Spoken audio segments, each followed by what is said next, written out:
morning, guys. Hey, good morning, Ken. Hey, guys, we're finishing getting set up. Hope you guys have had a wonderful Thanksgiving. For those of you that are new, I am Sheri Brooks Jr. Glenn is getting himself together, and this is Breakfast with the Brooks.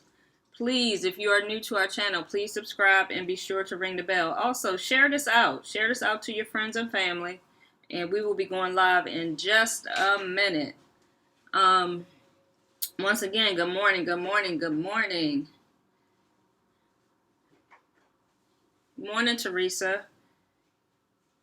If you spent Thanksgiving with your family in a different city or with your family at home, let us know where you and your family met.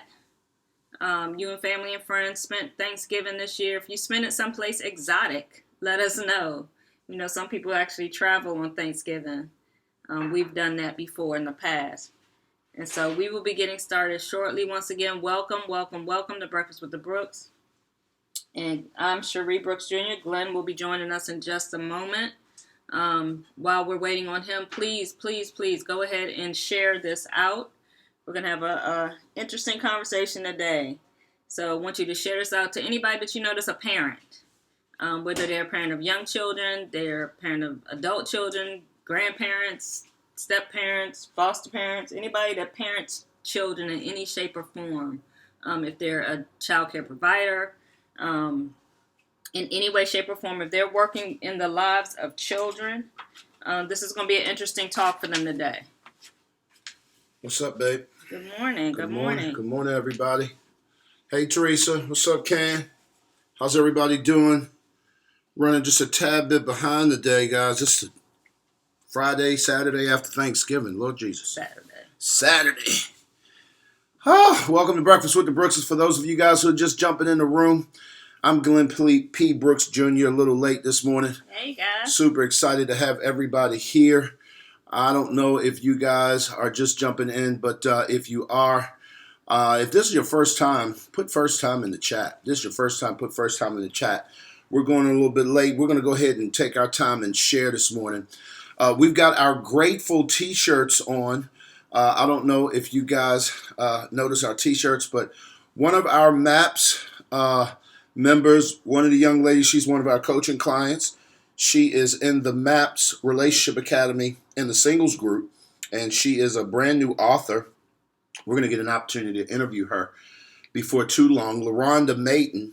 And she is a super amazing lady. She wrote a book on the ABCs of gratefulness and just her journey on how to navigate through life and get through it by changing your perspective. And it's an incredible opportunity we're going to have to interview her at some point up the road. But she sent us these t-shirts, and we thought we would wear them, and I can't wait. Because we are grateful. We are absolutely grateful. And it's funny. She released her book not too long ago, and we actually have been, within our MAPS community, in our men's and women's group, have been focusing on being thankful, being grateful over this past month as we were leading up to Thanksgiving. And one thing that I realized is that gratefulness or thankfulness is it's a change in perspective. Yeah. It's being able to focus on the good, focus on the things that your little everyday blessings, being able to focus on those instead of focusing on everything that's going wrong in our life. Because all of us have challenges. All of us have stuff that's not going perfect in our lives. I don't know anybody that has a perfect life. Right. And so I think if you're able to focus on the positive thing, and she talks about this, like I said, in her book, and it's a great read. I strongly recommend those of you that are interested to please get it. We're going to give you more information about that at some point. Definitely going to have her on. What's going on, Dre? Good morning, Ayane and Andre are in the building. We got our grateful t-shirts on, guys, and so we're super excited about that. Want y'all to do me a huge favor and share this out to as many people as we can. I'm getting ready to get Instagram hooked up here in a second. But one of the things that I want to do, guys, I want to talk to you guys a little bit about parenting. If you are a parent, put me in the chat. Put me in the chat. We're going to help y'all out.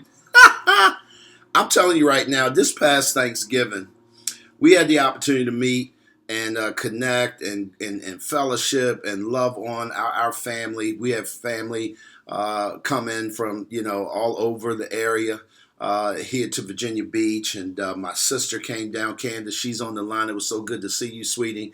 Her family came down, her husband and two of her three kids.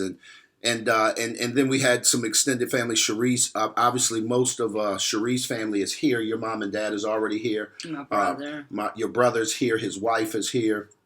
Then her son came down. One of her sons came down, and his girlfriend. Mm-hmm. We had our son came down from Maryland. He was here. Of course, our daughter's already here. Her husband, their children. We got one of the grandkids at a sleepover here. So we're trying to be a little quiet. So she's over today. So we had a great time, guys. But one of the things that it did was it kind of sort of woke us up to our life in a different perspective and how it's not really normal. Mm-hmm. In a lot of ways. And I think sometimes, I don't know about you, babe, but I kind of take that for granted a little bit. Or I forget that this isn't everybody's life. Right. It was funny. We were sitting back and we realized our entire family is blended. Yeah. It's not just about, just looking at the dynamic of our family when everybody was together. It's like we're just one big blended family. My brother has been married before. His wife has been married before, has children from a previous relationship. So they're a blended family. And so they bring their children into the family. Yeah. I've been married before. Glenn's been married before. We brought our children into the family. My sister-in-law, Ken, she has children. She was married before, has children from a previous relationship. Her and her husband, her current husband, he has children. Just bringing everybody together. It just was like one big mishmash of blended. Mishmash. That's a word, in case y'all didn't know. Just being able to see how, even though, we all have had previous relationships before, we all had, Real quick, while you stop, let me stop you real quick, guys. Just want to welcome to Instagram. We got y'all's camera shop back at a different place. We're running a little bit late behind, guys. For those of you guys who are on YouTube, if you're on Instagram, if you follow us on Instagram, do me a favor, link up with us on Instagram as well, just so that y'all can keep this community engaged. We got our grateful t-shirts on. I know the words are written backwards on Instagram. Sorry about that. We got to figure that part out. But you guys come on and join in the conversation. If you are a parent, let's get excited. We're going to be talking about a couple of things that hopefully will help you out. And we're going to kind of lay the groundwork today and talk about some things relative to blending family and talking about parenting. But Sheri, I didn't mean to interrupt you. You were talking about our blended family this past Thanksgiving. Right. We just realized our whole family is blended. And we were talking about how there is one person in particular that has been a great catalyst, an example of how to move through that very smoothly. Yeah. The transitions from family to family, different accepting new family members. And all of that. And I like to call her affectionately the Oracle. Right. And that's Glenn's mom, Mama Pat. She has been, when we got married, as you all guys know Glenn's history, he was married before. His first wife, Deirdre, they have a long family history together because Miss Pat and Deirdre's mom knew each other before you guys. No, her mother. Yeah, so yeah, you tell her. So my mother and my ex-wife's mother met each other when my mother was only 8 years old. Right. So what's going on? What's going on, George Hawkins? Thanks for jumping on Instagram. Good to see you, brother. So we're talking about family history. We're talking about blended families. Talking about parenting today, and we're talking about the history of my family and how we've been able to sort of come to this place of being able to successfully work through, and it's a work in progress. It's not something that is perfect, but it definitely is working. But our blended family started a long time ago. My mother met my ex-wife's mother when my mother was only 8 years old. Right. And so my mother and my ex-wife's mom and my grandmother worked together. Actually, my grandmother was her supervisor all those years ago, and that's how our families got to know each other. Right, and so because of the family history that they had, you would expect it would be a little odd for her to accept someone new coming in after them breaking up. but Glenn's mom never made me feel like an outsider. She embraced me and accepted me from the very beginning. And even today, she still has a great relationship with Deirdre, as well as I've developed a relationship with Deirdre. And Deirdre and I are good friends now. But she treats us both like her daughters. Yeah. And there's no distinction. I mean, we all have spent time together. And, she's been the biggest example to me of what that looks like to be accepting, to be able to truly blend a family together without there being all this, all that uncomfortableness, and just realizing, we're all family. At the end of the day, you're family. Yeah. And so even when you divorce a person, you don't divorce the relationship is still there. The relationship connection is still there. Let me say that. Yeah. So especially if you have children, there's going to be a connection on some level. Right. As long as the child is still alive. And I think that often what happens, and this is getting a little off course, but often what happens is when people separate, when they separate, is that people separate completely from the other family. Correct. And she's been the best example to me that that's not necessary. Right. That you're still, you've built a relationship with these people. You don't have to end your relationship with them just because they broke up. Exactly. So let's real quick, I want to kind of frame out some things really quickly. For those of you guys who are just jumping on by way of Instagram, maybe you are on YouTube, do me a favor. First of all, welcome to Breakfast with the Brookses. I know Instagram, you got here a little bit late. I'm Glenn P. Brooks Jr. This is Sheri Brooks. She's not looking at you because she's looking at YouTube, reading the comments, and she's trying to figure out each one. But guys, listen, do me a huge favor. Share this out to as many people as you can. I think that so many people, Sheri and I, for those that don't know, we've written 7 books between the two of us. One of the books has to do with blending family. And I think one of the biggest challenges that we found out almost 21 years ago when we got married is that blending family takes work, but it takes a certain level of intentionality. And we have been talking about intimacy for the last few weeks, particularly when it relates to couples. We talked about in order for you to build a pathway to intimacy, it takes you having a solid friendship. Right. And if you're going to have a solid friendship, we realize that is the gateway to intimacy. Correct. But what most people don't understand is that friendship has several stages to it.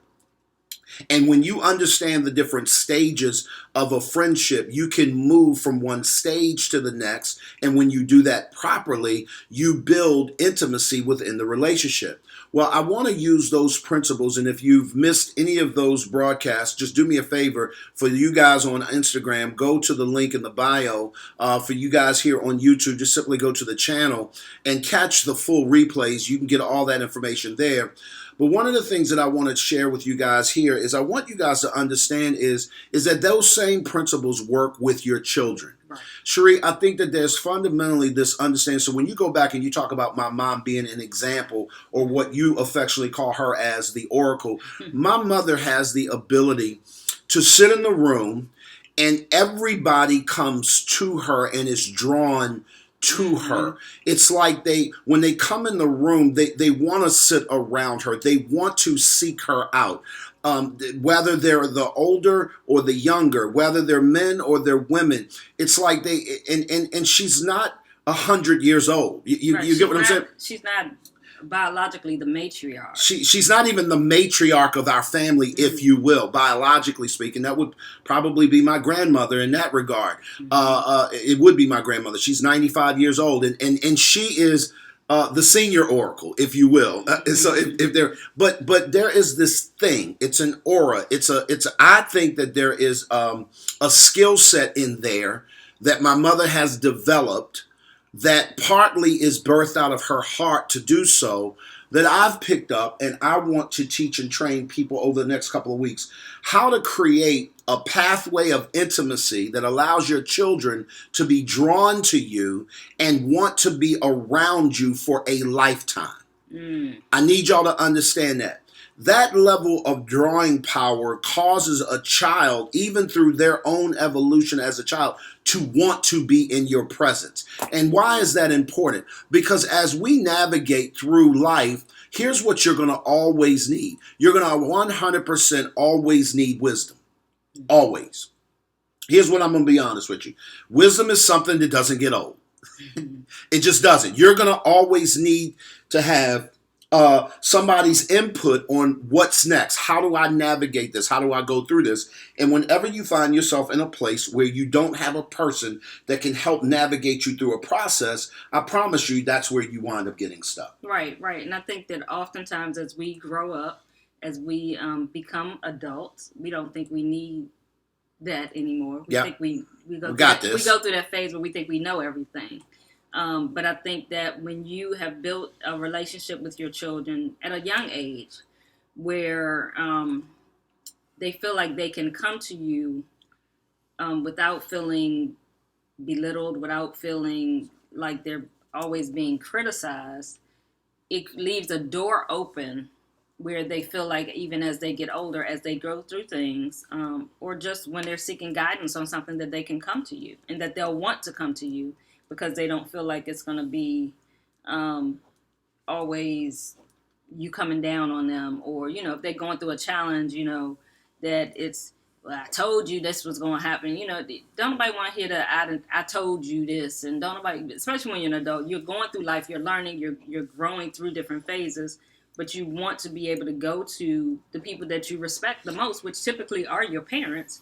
But if you go and there's always this caveat, there's always some type of consequence for going to them you don't want to. And I think that starts when children are young. Yeah. So here's what I want to do. So just for the sake of argument, we're going to unpack some of this thing. What's going on, Handel? Good to see you, brother. Thanks for jumping on with us on Breakfast with the Brooks this Saturday morning. The Saturday after Thanksgiving. For those of you guys who are just jumping in, I don't know, maybe you do, maybe you don't. Sheri and I created an online relationship academy. It'll be 3 years ago in January that we created what we call MAPS, Marriages and Parenting Successfully. It's a relationship academy where we get the opportunity to grow in community with people all over the country, quite frankly, literally around the world. We've had people from internationally to be able to come through and be able to just literally grow with us in communities where if you're a couple, if you are a parent, if you are a single person who is trying to literally get married, you're positioning yourself to get married. Maybe you are a man or a woman. We have 5 different groups. I'm sorry, I'm trying to get my words together here, guys. A couples group, a parenting group, a singles group, a men's group, and a women's only group. Yeah, so 5 different rooms. We meet. Well, it's technically 6. Yeah. Because we have a women's. They meet, don't confuse people. It's okay. So at any rate, we have 5 basic rooms where we meet throughout the course of a week. Mm-hmm. And if you want to be a part of that, just go to www.thecrcoach.com. If you are online, put that in the chat for us so that people can get that link. And that way we can literally, we can connect with you and see if we are a fit. But what I want to do really quickly, babe, is I want to frame up some things. I want to kind of stair-step people through. You talked about, because our family and the way we do things was foreign to you. When you came into this unit, why are you laughing? Yeah, it was very foreign. Huh? It was very foreign. Sheri had never seen anything like what we do as a family, y'all. So when we met 21 years ago, you thought it was odd that we did things the way we did it. Right. I came from a family that we did not, when a relationship was over, it was over. It's over. You don't stay connected to that person. They're not a part of your life anymore. And so when I came into your life and met your family, met your sister, Can was the first person I met, and, fell in love with her instantly. She fell in love with me, but I realized that she still had a relationship with Deirdre. And that was odd to me because I'm like, why they still, they still like hanging out, they still doing stuff. And I have to be honest, and we don't use this term, but I felt some type of way. Right. Because I felt like I wasn't going to fit in. I felt like I was going to be an outsider. I didn't see that I was going to be accepted, that I was going to be brought into the fold. Right. But, I quickly learned that that was not the case. That they it's like they had so much love to give to that they could love and embrace everybody, and it wasn't personal. And I Right. think that was the biggest thing. In fact, they didn't no. take In fact, their, it was personal. It was very personal in that regard. they had their own personal relationship, but they didn't take the breakup personal. That's No, what I mean, exactly. right? Yes, They didn't yes. take the No, you're breakup 100% personal. That correct. had it was like, hey, that's between you and her. That ain't got nothing to do with me. I got a relationship with her.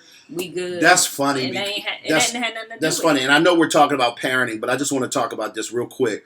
When my ex-wife and I were divorced, I remember my sister having this. There's a connection that she and my sister have. Now I have 7 sisters. I grew up with one of them in our home, but that's the one I'm referring to, Candace. She had a connection with Deidre that was sisterly. Yes. A real sister connection. Mm-hmm. And when she and I divorced after 12 years, Candace and Deidre remained super close. Mm-hmm. And they talked, and you know, if Deidre needed to cry, if she needed to go through. And it was amazing how they remained close through our distance. Mm-hmm. Like we were pulling apart, we were separating, yet they seemed to, in some degree, to some degree, got even closer. Mm-hmm. Well, when you come along, I imagine that is super odd. Mm-hmm. That's crazy, because now it's like, wait a minute, how am I going to fit in? And then now you have a daughter, Mm-hmm. right, that you're bringing to the table. I have a son, and then there's this ex-wife who ain't going nowhere. Mm-hmm. And I have a relationship, although we're not really friends at that point, Right. meaning we're not talking. Right. We're right. not enemies in the regard that we're fighting, Right. but right. we're not having the most conversation in the world and all that sort of stuff. So it makes it super difficult for a person like you to kind of navigate your way through that process. So I get it. Right. It was foreign. It definitely was foreign. Yeah. So if you can relate to that, guys, if anybody on the chat can relate to that, put me. I can relate to that. I can relate to that. Candace said, I was so excited that I had a new sister, and I loved and embraced her, and her daughter, my new niece. No, that is exactly the perspective. And Candace, is funny that you have no idea what I'm writing down here. But one of the first things that I want to do, and we're talking about the pathway to intimacy when it comes to connecting to your children. Mm-hmm. The pathway to intimacy when connecting to your children. And we're just building this as we go. I didn't pre-write any of these things down because I want to build this as we go based on not only our experiences, but we want to talk about y'all's experiences as well. If you guys are having some successes and you have seen this process built and it's something that works for you, I want to hear from you as well. I want to talk about what's working for you as well. If you and your children have a very close, you have an intimate relationship, regardless of their age, and it's working for you, I want you to talk a little bit about, drop some things in the chat, and we'll talk about that as we go on, what's working for you. But one of the things that I want to say is you got to have, and this is one of the things my mother does extremely well, is you have to be available. Mm-hmm. Put that in the chat. Number one, you have to be available. Mm-hmm. And what when I say be available, that's a posture more than it is a place. Right. Right. When I need y'all to hear me out. One of the things I need people to understand is that availability doesn't mean proximity. It doesn't mean that you're always physically there. Mm-hmm. It does mean that it's a mindset. It's a place that they feel like no matter what they're going through, that there's a space in your mind for me. Right. Because you can be physically there and not be available. You can be in a person's space every day and not be available to them. So being available is being emotionally available, being mentally available to them, being just like you said, it's being in a space that, not physical space, but being on their page. I guess is a good. Yeah, that's a good one. I love being able to be on their page. Now, this does not mean that you drop everything that you're doing to do what they need you, what they want you to do all the time. But it's them knowing that they can come to you at any time. Yeah. And get your ear. Yeah. Get your a shoulder to cry on. To be able to lean on you, to be able to ask questions, to seek wisdom from you. that you're available to them in that way. And I think that oftentimes as parents, particularly, we feel like that, I'm here. Mm-hmm. It That's kills good, me. Sheree. It kills me when Come parents on. be like, yeah, but I'm here. If you got to tell your child, you can come and talk to me. Right. If you got to tell them that, they don't know. Sorry about that, Instagram. If you have to tell them that, they don't know that. Right. And if you feel like you have to say that to them, then it's apparent that they're not coming to talk to you because you feel like you have to say that to them because they're not talking to you. But that's because they don't feel like you're available to them. Just because you're in the same home with them, they come home and you're there every day. There's a divide. They don't feel like you're emotionally available or that you have the space. You're either so caught up in doing your work, you're so caught up in doing whatever that you don't have the time for them. And one of the things that I noticed, Marsha, you said something that I think is pretty profound. Encourage and don't judge. They're trying to figure out their life. I'm going to stop right there. Here's the thing that I think that parents, we really, because of the page that we're on, because of the stress, the pressures, our own responsibility of being their parent, the responsibility of what we have on our shoulders and on our plates to do. And it's no judgment. I get why we do it. We can come across to kids that, listen, what you're going through, A, doesn't matter. B, I've already figured out why haven't you? And C, why are you bringing this to me? Like, why haven't you figured that out? And if you have a posture as a parent, you need to go figure that out. Now, I need y'all to hear me clearly. I'm not talking about things that they should be figuring out. I'm talking about emotional things that they're trying to work through that they should. Listen. A kid should not be figuring out how to navigate a broken heart. A kid should not be figuring out on their own how to navigate the fact that school is overwhelming. Right. A kid should not be figuring out as an adult how to figure out the fact that her husband just walked out on her. Your adult child should not be having to figure out how in the world do I navigate this idea that my child, your adult child's child, is fighting in school. Right. They shouldn't have to necessarily sit by themselves and figure that out from the standpoint of, I figured it out, so you do too. Let me say this. They will. Right. They absolutely are capable. But when they do that out of your presence and out of your absence because you're no longer available, here's what I promise you is happening. You are absolutely not producing a level of intimacy in your relationship. Does that make sense? So we're talking about how do you build a pathway of intimacy between you and your child. Right. And that build that connection piece. Right. And I know, like, for myself, I can say that when my daughter was young, because I was going through my own struggles, I was going through my own issues, I was not emotionally available to her in a lot of ways. And so she was left to herself in some ways, and just through God's grace, she didn't lose her mind. But I also, I modeled what was modeled for me. And so because I had not made that shift, I didn't come to this realization until she was older. She was in her early teens when I realized that, I needed to be more available. I needed to be on her page. Well, she was probably, not quite. She was a preteen when I started to make that shift. But I can remember those moments, even for her as a young child, there would be something she would, in our particular case, because me and her biological father weren't together, she was going through some things emotionally dealing with that. Right.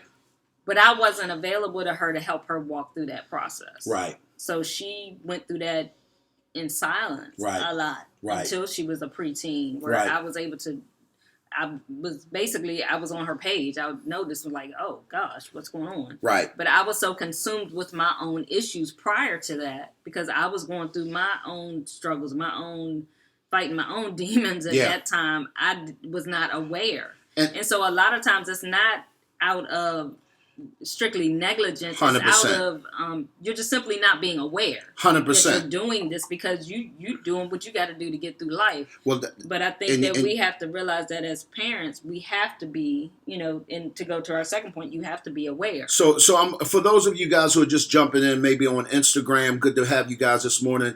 I'm Glenn P. Brooks Jr. This is my lovely wife, the light-skinned, lovely Sheri Brooks Jr. We're relationship coaches. Super excited to have y'all on Breakfast with the Brookses this morning. YouTube, appreciate y'all for being here. If you're new to our program, do me a favor, put "I'm new" in the chat. We would love to be able to engage you personally. Today, we're talking about how to build the pathway to intimacy relative to your children. We've been talking about this for the last couple of weeks, relative to you in a couple relationship. But we want to talk and kind of bridge the gap a little bit relative to your children, because one of the things that you and I have been figuring out for the last 20 years is how to successfully blend a family. So much so that we actually stopped and we wrote a book about what we have figured out so far. And I think a lot of these principles are coming just sort of out of what we've seen work. And one of the things that we said is that as a parent, if you want to build that connection or that bridge to get to that place of intimacy with your children, you have to be available. And secondly, you begin to already allude to it, you have to be aware. Yes. And awareness, guys, has everything to do. There's a term that you hear a lot today. It's not a new term, but it's like a new surgence of the term. It's called being woke. Wake up, right? I remember back years ago, I think it was early in the 90s, there was a movie called Do the Right Thing. Many of y'all would remember it, Spike Lee joint. And at the very end of the movie, I think it was, maybe was it Lawrence Fishburne's character or whatever it was, but he was screaming across the courtyard, wake up! Just wake up, right? So here's the deal. When you are aware, in essence, you're woke from a sensory mechanism perspective. You're woke emotionally. I need y'all to understand this. You are already aware physically that's your child. We're not dealing with that. Right, You're aware of that. You're aware that they're having problems in school. You're aware of that. But emotionally speaking, if you're not aware emotionally of where they are, and you talked a little bit about this earlier, and that is that you were not available emotionally, nor are people aware emotionally of what people go through. What's up, Liz? Good to see you, sweetie. Chiming in from Toronto. Good to see you. Good to see you, Liz Correa, babe. Hey, Liz. So what I want you guys to understand is that there is a place of waking up emotionally. Right. We call it emotional intelligence, but the truth is that there's so many parents who are just emotionally ignorant. Right. I was. For a long time, I had no idea that I was crushing my kids' spirits. I was crushing their bents towards how they were wanting to connect to me and cutting them off emotionally before they would ever come to me on certain things. I never will forget when my daughter and we went through a really tough period, and she said, Dad, basically, how could I come to you when you, in essence, she basically told me the standard that you kept me out the door. Right. And what it really was, she was saying, was that you gave me the impression that you would judge me. Right. And she was right. Because I judged other people based upon how I lived and how I was rolling. And when she watched, let me tell y'all something. Let me tell y'all a real quick secret.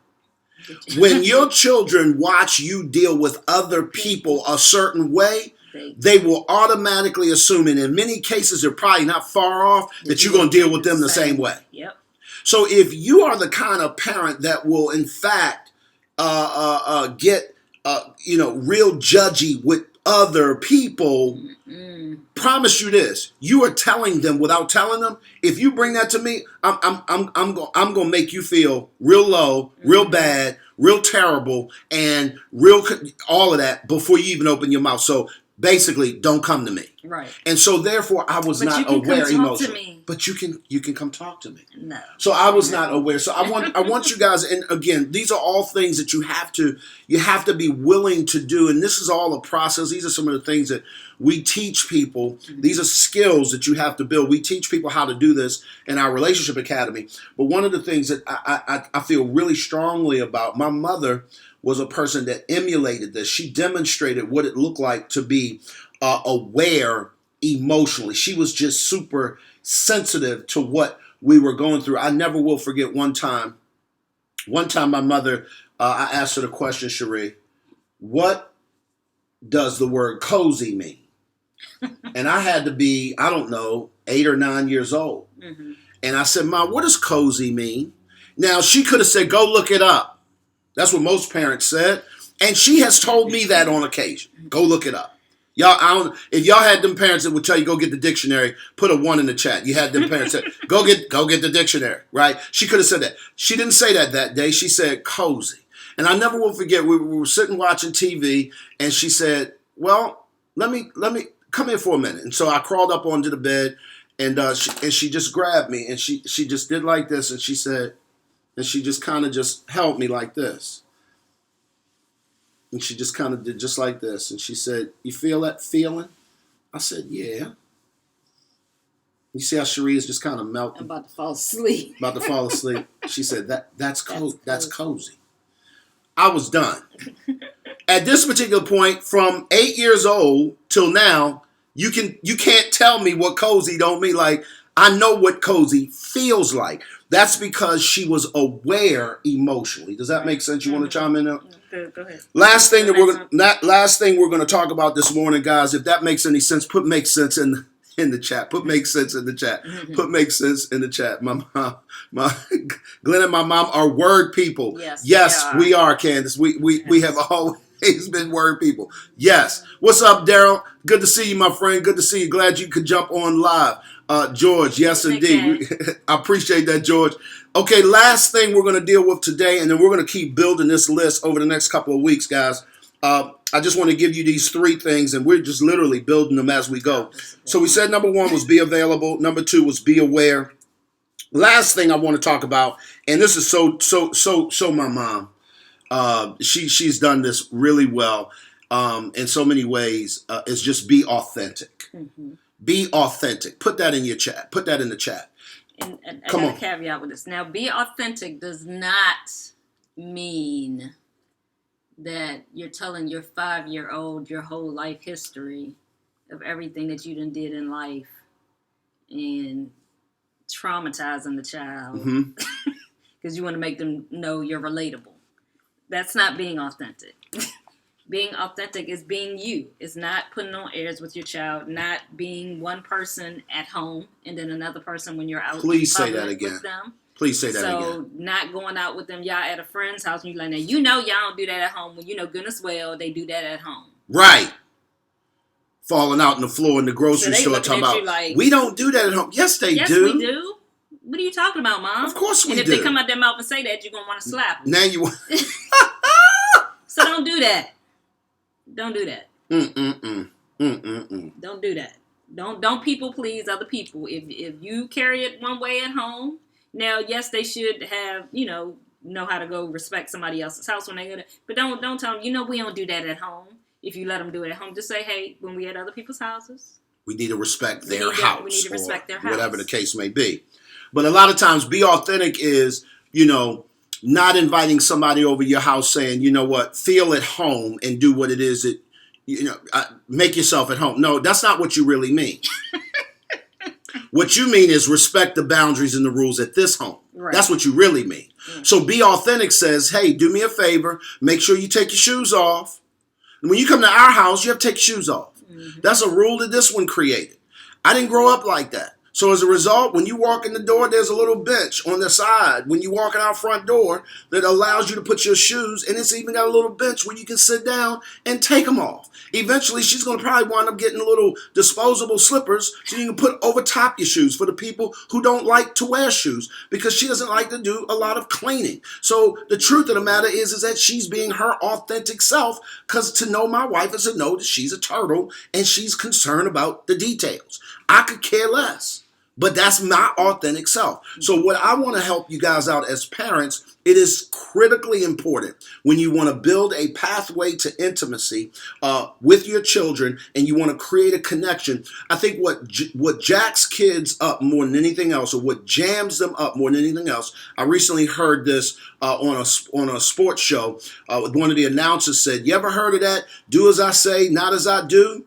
And I said to the TV, because he couldn't hear me, yes, and it doesn't work.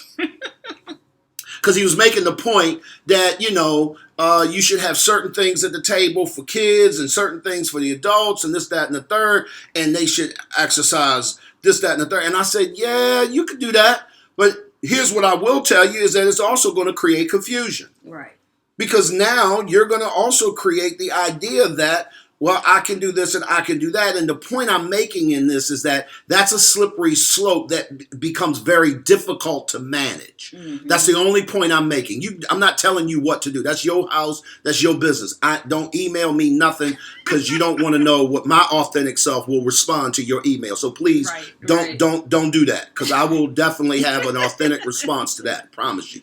However, what I am saying is this, guys, be really careful not to be one way in public, another way in private, not to do one thing and say another. I think children have a very difficult time because they know who you are for real. Mm-hmm. And then when you try to put on airs that you're something else, they're trying to figure out which one of you am I going to follow. Right. And especially with young children, they have they don't have a filter oftentimes.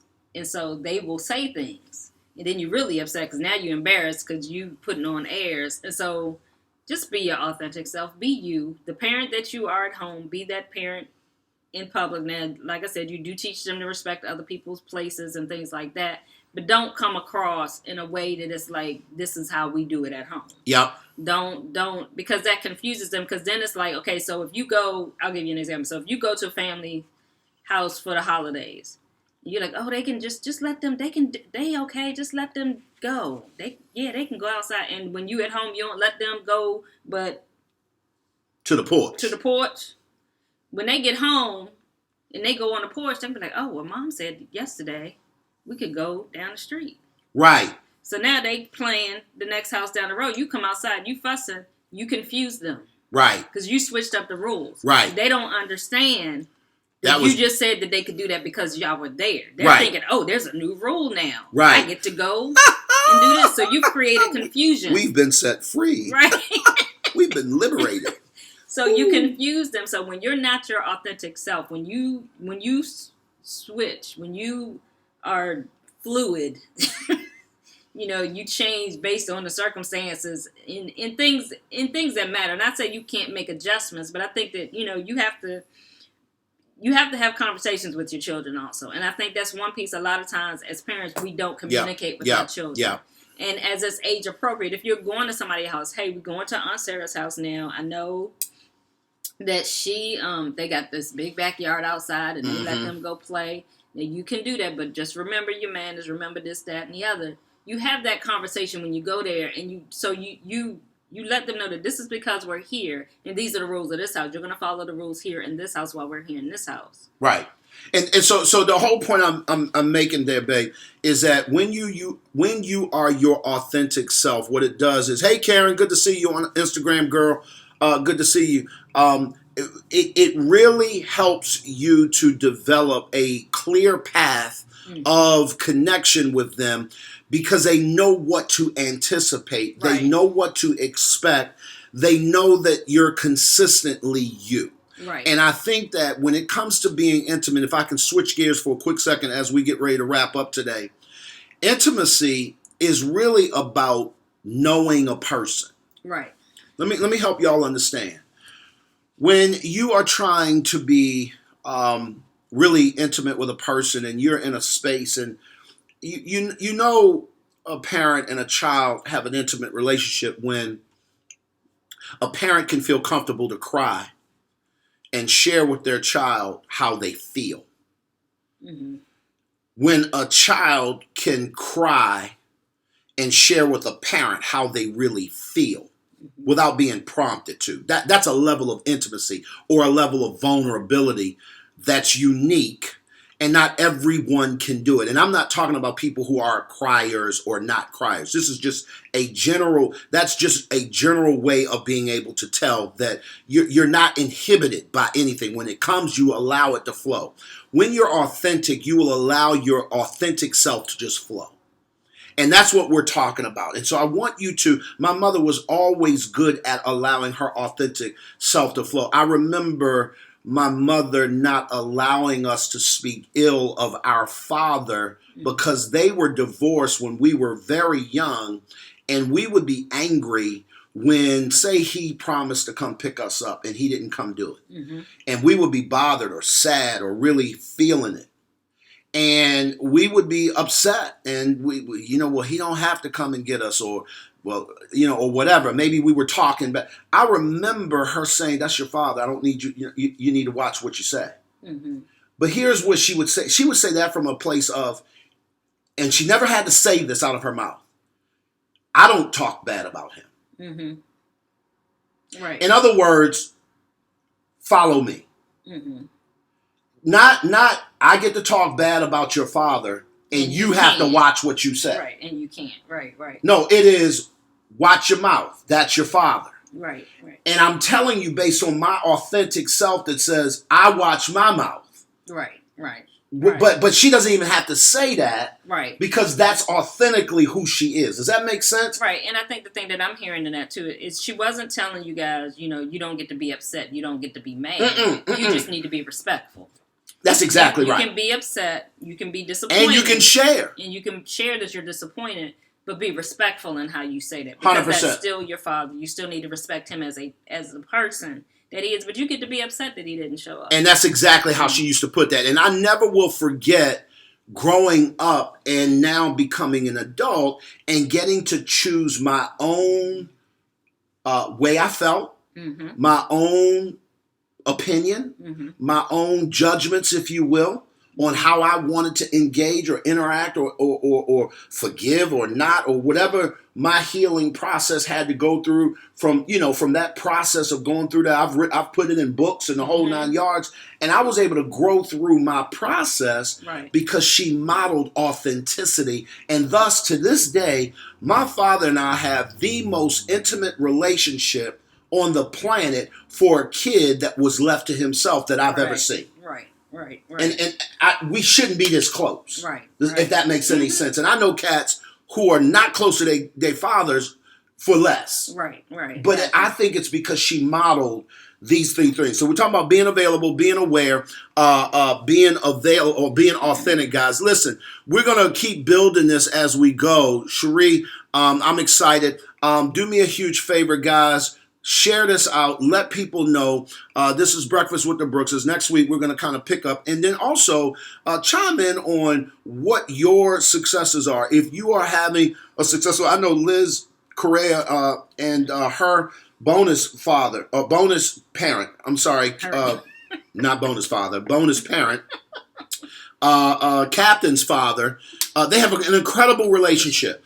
Do me a favor, guys. Chime in and let us know, what's working on y'all's behalf so that we can kind of create a collective of what works, because I know we're not the only ones winning. Right. And even for those of you that aren't blended, that are having successful parenting relationships, what are some things that you do that have worked for you with your children as they've gotten older, that you realize that were some things you put in place that have helped you to maintain that level of intimacy with your children even as they've gotten older? Mm-hmm.